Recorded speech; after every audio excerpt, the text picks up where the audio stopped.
Hi friends, welcome to Shanu's Kitchen. இன்னைக்கு நம்ம என்ன பார்க்க போறோம் அப்படினா beef biryani செய்வது எப்படி அப்படினு சொல்லி பார்க்க போறோம். அதோட செய்முறையும் பார்க்க போறோம். வாங்க உள்ளார வீடியோக்குள்ள போவோம்.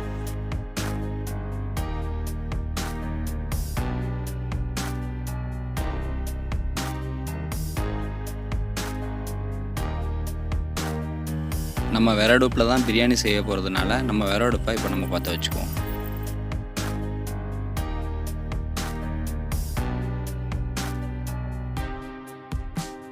பிரியாணி போடுற சட்டியில் நம்ம இந்த களிமண்ணை நம்ம இப்போ பூசி எடுத்துக்குவோம். எதுக்காக அப்படின்னா இந்த களிமண் பூசுறதுனால ஹீட் வந்து சட்டியில் அதிகமாக ஏறும். அதே சமயம் சட்டியும் கறி பிடிக்காமல் நம்மளுக்கு வரும். நம்ம கொளுத்தி வச்ச விறகடுப்பு திகுன்னு எரிய ஆரம்பிச்சிருச்சு. களிமண் காயறதுக்காக நம்ம சட்டி எடுத்து நம்ம அடுப்பில் வச்சுருக்கோம். நம்ம ஃப்ரெண்ட்ஸோட அவுட்டிங் வந்திருக்கோம். ஃப்ரெண்ட்ஸுங்க ஆசைப்பட்டதுனால தான் இந்த பீஃப் பிரியாணி 2 கிலோ செய்யும். அந்த என்ஜாய்மெண்ட்டோட கண்டென்ட் தான் இந்த வீடியோவை நம்ம போட்டிருக்கோம். 2 கிலோ பாஸ்மதி அரிசியை நம்ம ஊற போட்டு வச்சுருக்கோம். மிளகாத்தூள் 4 ஸ்பூனு, கொத்தமல்லி புதினா ஒரு கட்டு கட் பண்ணி வச்சுருக்கோம். தக்காளி 800 கிராமு, பச்சை மிளகா 10, இஞ்சி பூண்டு பேஸ்ட்டு 300 கிராமு, ஸ்பைசஸ் பட்டை கிராம்பு ஏலக்காய் மிளகு, வெங்காயம் 800 கிராமு, ஆயில் 400 கிராமு, தயிர் 400 கிராமு, நெய் 25 ml. ஆனால் நம்ம பிரியாணியில் நெய் வந்து ஆப்ஷனல் தான். நம்ம எடுத்து வச்ச ஸ்பைசஸ் பட்டை கிராம்பு ஏலக்காய் முழு மிளகு. பீஃப் கறி வேக வைக்கிறதுக்காக நம்ம ஒரு சட்டியில் தண்ணி எடுத்து வச்சுருக்கோம். வெட்டி வச்ச பீஃபை நம்ம இதோட போட்டுக்கலாம்.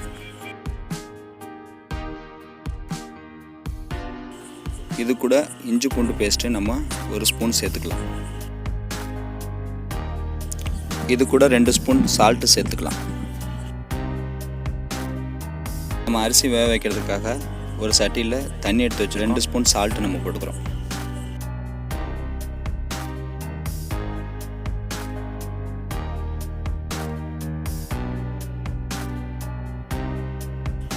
இந்த தண்ணியோட பட்டை கிராம்பு ஏலக்காய் முழு மிளகு இந்த தண்ணியோட நம்ம கொஞ்சம் சேர்த்துக்குவோம்.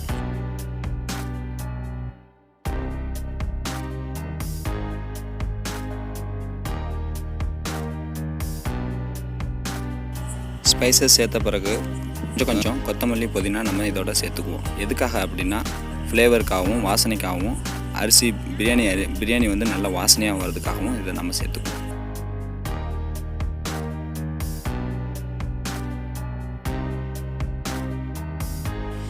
தண்ணி கொதித்த பிறகு நம்ம ஊற வச்ச பாஸ்மதி அரிசியை நம்ம இந்த தண்ணியோட சேர்த்துக்குவோம்.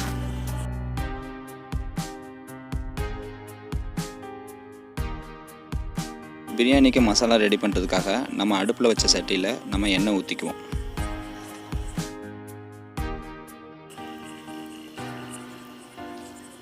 நம்ம அந்த எண்ணெயில் ஸ்பைசஸை சேர்த்துக்குவோம். பட்டை கிராம்பு ஏலக்காய் முழு மிளகு கொஞ்சம் நம்ம கிண்டிக்குவோம். அதோட நம்ம வெட்டி வச்ச வெங்காயத்தை நம்ம சேர்த்துக்குவோம்.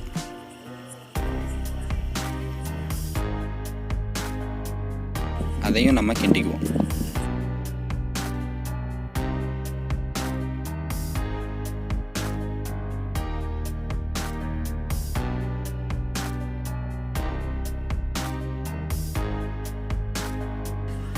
$25 ml நெய்யில் கொஞ்சமாக நம்ம நெய் ஊற்றிக்குவோம். நெய் ஊற்றிக்கிட்டு நம்ம பொன்னிறம் வர வரைக்கும் நம்ம வறுத்து எடுத்துக்கலாம். பொன்னிறமாக வறுத்து வச்ச வெங்காயத்தில் நம்ம கொத்தமல்லி புதினா சேர்த்து கலந்து விட்டுருவோம். நம்ம எடுத்து வச்ச மிளகாத்தூளை நம்ம இதோட சேர்த்துக்குவோம். கொத்தமல்லி புதினாக்கு அப்புறம் நம்ம மிளகாத்தூள் சேர்க்கறதுக்கு காரணம் என்ன அப்படின்னு கேட்டால் கலர் வர்றதுக்காக நம்ம சேர்க்குறோம். அதையும் சேர்த்து நம்ம கலந்து விட்டுக்கலாம்.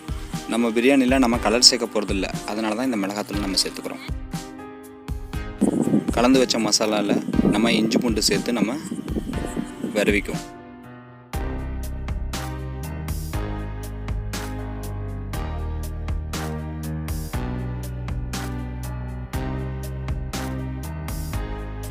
மசாலா ரெடி ஆகிட்டு நம்ம வேக வச்ச பீஃப் கறியை நம்ம இதோட சேர்த்துக்குவோம். சேர்த்துக்கிட்டு அடி பிடிக்காமல் நம்ம கிண்டிக்குவோம்.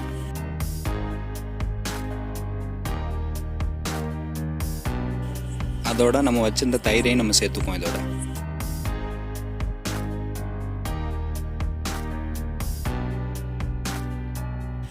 எடுத்து வச்ச பச்சை மிளகாவும் தக்காளியும் சேர்த்து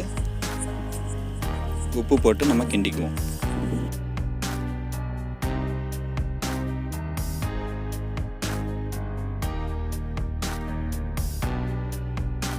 இந்த இடத்துல நம்ம அடிப்பிடிக்காமல் நல்லா கிண்டிக்குவோம். கிண்ணதுக்கப்புறம் நம்ம பீஃப் வேக வச்ச தண்ணியை நம்ம இதோட சேர்த்துக்குவோம்.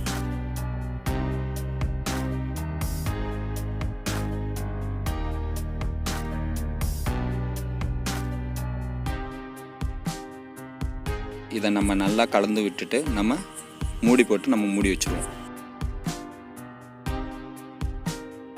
அரிசி 3/4 வேக்காடு வேகணும். இப்போ அரிசி வெந்துருச்சு. நம்ம படித்து நம்ம எடுத்து வச்சுருவோம். இப்போ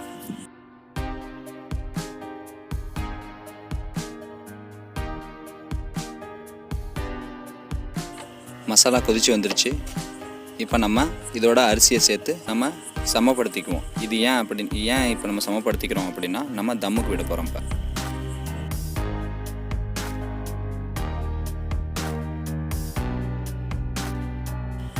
நம்ம அரிசி முங்குற அளவுக்கு நம்ம தண்ணி ஊற்றிக்கலாம். அந்த தண்ணி நம்ம வேக வச்ச கறி தண்ணியாக இருந்தாலும் சரி, அப்படி இல்லைன்னா நம்ம அரிசி வேக வச்ச தண்ணியாக இருந்தாலும் சரி, நம்ம ஊற்றி நம்ம சமப்படுத்திக்குவோம். இதுதான் முக்கியமான இடம். நம்ம தம்மு கூட போகிறதுனால நம்ம அரிசியை சமப்படுத்திக்கிட்டு நம்ம வாழை இலையை வச்சு சுற்றி நம்ம கவர் பண்ணி நம்ம தம்மு கூட போகிறோம்.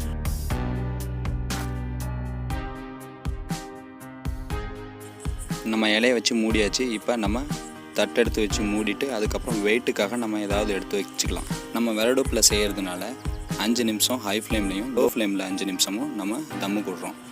தம்முக்கு விட்ட 5 நிமிஷத்தில் நம்மளுக்கு சட்டியை சுற்றி நம்மளுக்கு ஆவி வரும். இதே நம்ம கேஸ் ஸ்டவ்வில் செய்கிறோம் அப்படின்னா 5 நிமிஷம் ஹை ஃப்ளேம்லேயும் லோ ஃப்ளேமில் 10 நிமிஷமும் நம்ம வச்சு எடுக்கணும். தம்முக்கு நம்ம விறகுடுப்பில் செய்கிறதுனால நம்ம அடுப்பு கறியை மேலே நம்ம எக்ஸ்ட்ரா 5 நிமிஷம் வச்சு நம்ம தம்மு கொடுத்துருக்கோம்.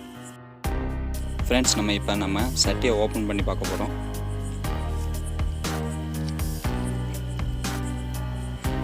நம்ம நினச்சதை விட நம்ம அடிப்பொலியாக வந்திருக்கு இந்த பிரியாணி. பாருங்கள் ஃப்ரெண்ட்ஸ், பார்த்துங்க அந்த இலையெல்லாம் பாருங்கள் நல்லா காஞ்சி போச்சு. அதோட ஃப்ளேவர்லாம் அந்த பிரியாணியில் நல்லா இறங்கியிருக்கும். நான் நினச்சதை விட இந்த பிரியாணி நல்லா பர்ஃபெக்டாக வந்திருக்கு, எக்ஸ்ட்ரா நிறையா வந்திருக்கு. இந்த பிரியாணி சாப்பிட்டு பார்த்தா சூப்பராக டேஸ்ட்டாக இருக்கும்னு நினைக்கிறேன். அதில் நம்ம பாக்கி உள்ள நெய்யை நம்ம வச்சுருந்த பாக்கி நெய்யை நம்ம இதில் ஊற்றி கிண்டி விரவிக்கிட்டு அதுக்கப்புறம் நம்ம கொஞ்சம் மூடி வச்சு 5 நிமிஷம் வெயிட் பண்ணுவோம். ஃப்ரெண்ட்ஸ் பாருங்கள், நம்ம கலர் பொடி சேர்க்காமையே பிரியாணி எந்த கலர் வந்துருக்கு பாருங்கள். நம்ம நெய் ஊற்றி 5 நிமிஷம் ஆகிடுச்சு. இப்போ நம்ம பிரியாணியை நம்ம கிண்டி எடுத்துக்குவோம். பாருங்கள், கறியெல்லாம் நல்லா வெந்திருக்கு. நான் நினச்சதை விட நல்லாவே வந்திருக்கு இந்த பிரியாணி. நீங்கள் இதை வீட்டில் செஞ்சு பாருங்கள். ஃப்ரெண்ட்ஸுங்க பசியாக இருக்காங்க. நம்ம இப்போ பிரியாணியை நம்ம பரிமாறுறதுக்கு நம்ம எடுத்து வச்சுக்குவோம். ஃப்ரெண்ட்ஸ் பாருங்கள், ரைஸ் பொலன்னு நீளமாக வந்திருக்கு பாருங்கள், நூடுல்ஸ் மாதிரி.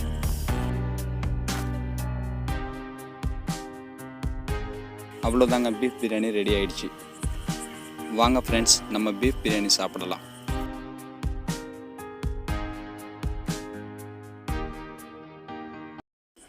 இந்த வீடியோ உங்களுக்கு பிடிச்சிருந்துச்சுன்னா லைக் பண்ணுங்கள், ஷேர் பண்ணுங்கள், கமெண்ட்ஸ் பண்ணுங்கள், சப்ஸ்கிரைப் பண்ணுங்கள் நம்ம சேனலை. அதில் உள்ள பெல் பட்டனை அழுத்துங்க.